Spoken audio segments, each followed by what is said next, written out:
Kembali lagi kita update terkait dengan kasus Subang. Untuk video kali ini kita akan bahas adalah beberapa bagian yang disampaikan dari Polda Jawa Barat pada saat menyampaikan konferensi pers di hadapan media massa. Bahkan ada salah satu tersangka yakni Yosep juga yang ada di belakang pihak kepolisian yang memberikan keterangan tersebut. Beberapa netizen tanya gitu, terus gimana kok Danu nggak ada di situ?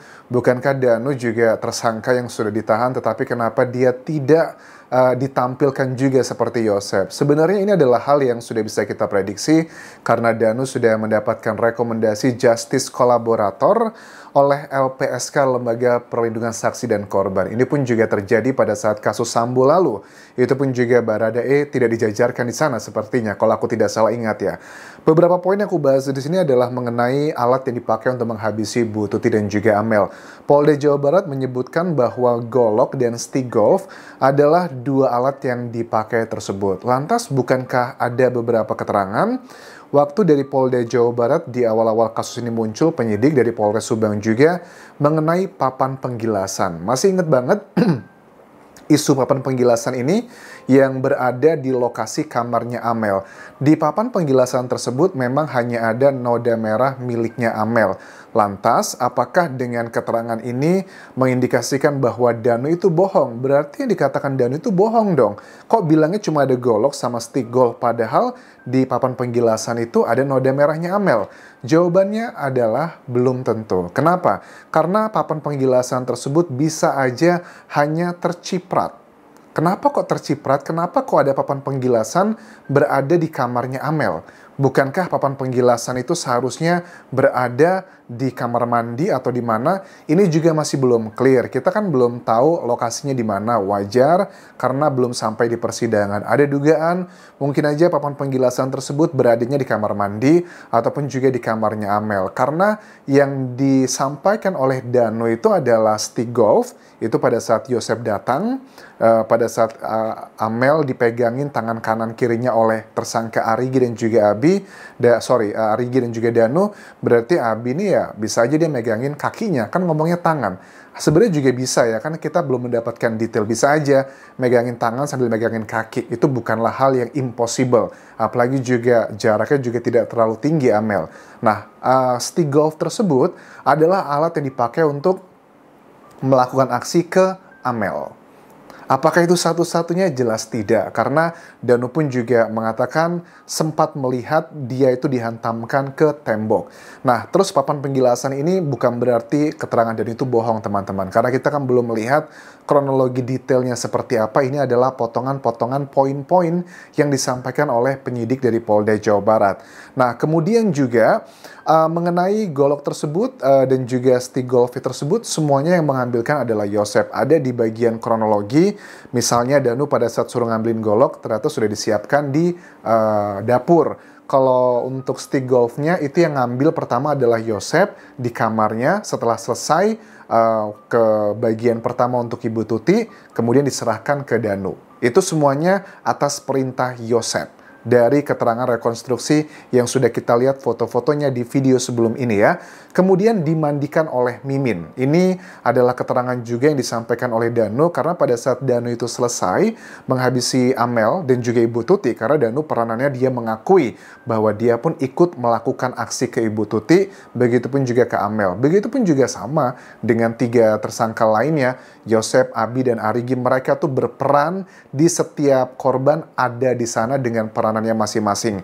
Nah, kemudian pada saat mereka selesai melakukan hal tersebut, lantas kan kedua korban ini dibawa ke pintu kamar mandi.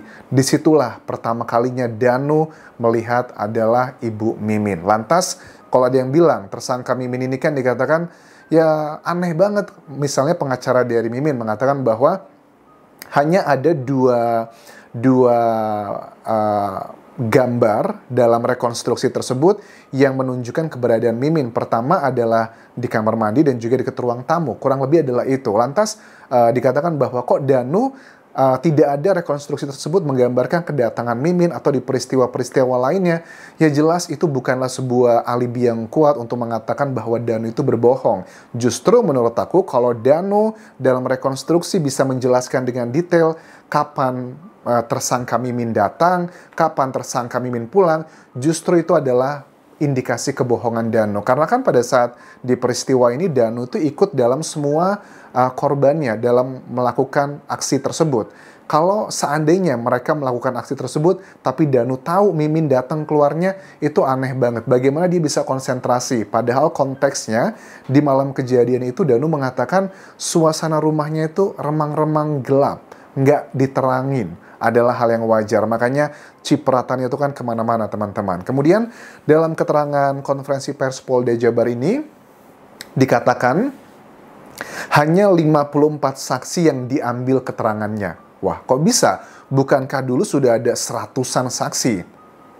Dugaanku sih bahwa seratusan saksi itu adalah banyak saksi yang palsu sih, atau saksi yang mengarang. Karena kan dalam undang-undang saksi itu ya adalah aturannya mana saksi itu harus melihat secara langsung, mendengar, ataupun juga kalau saksinya dinilai punya gangguan jiwa, atau bahkan berhubungan semenda atau saudara. Itu kan beberapa kategori, beberapa poin yang dalam undang-undang pun dikatakan tidak harus diambil, tidak dijadikan saksi yang kredibel. Nah, hanya 54 saksi yang diambil keterangannya dari sekian ratus, menurut aku ini adalah bagian yang harus kita apresiasi.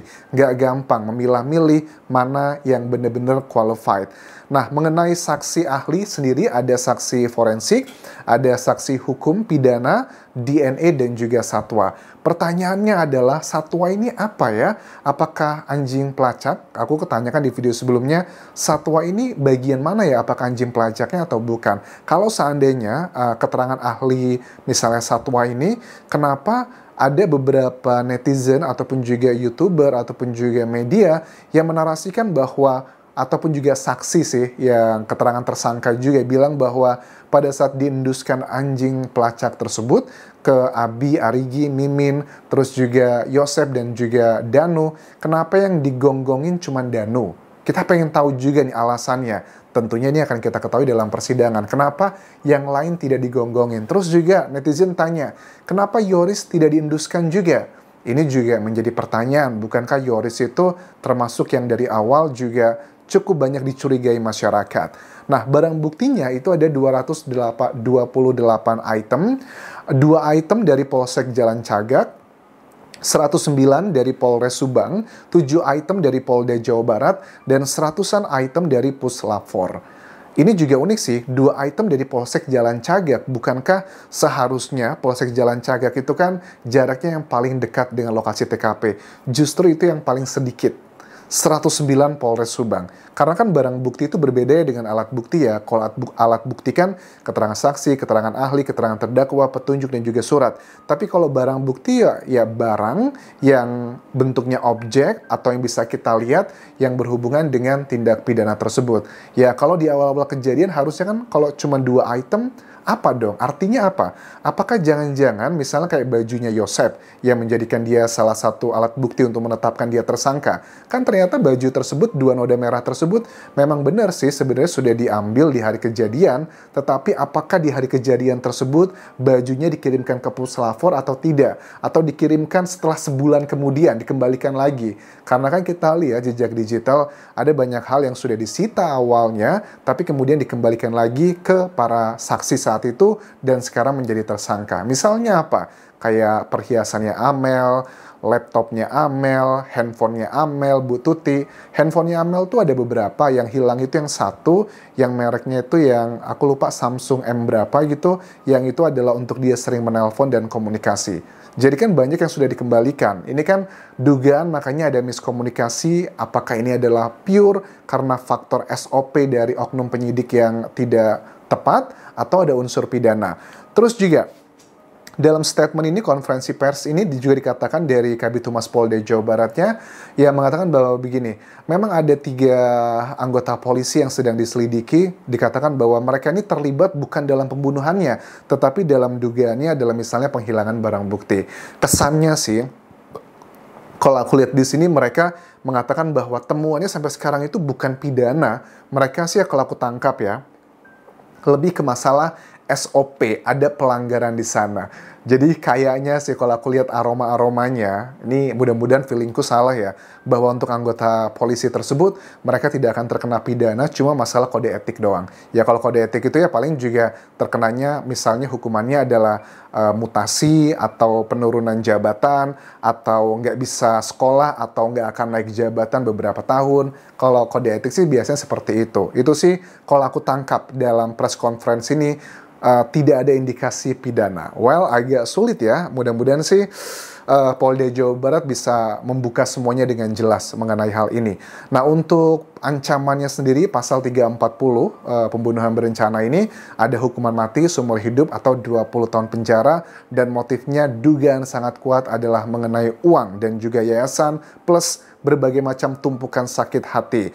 3 tersangka, Abi, Arigi, dan juga Mimin, dan juga Yosep, itu masih semuanya konsisten dengan keterangannya, konsisten dengan kebohongannya, dengan tidak mengakui apa yang dikatakan Danu.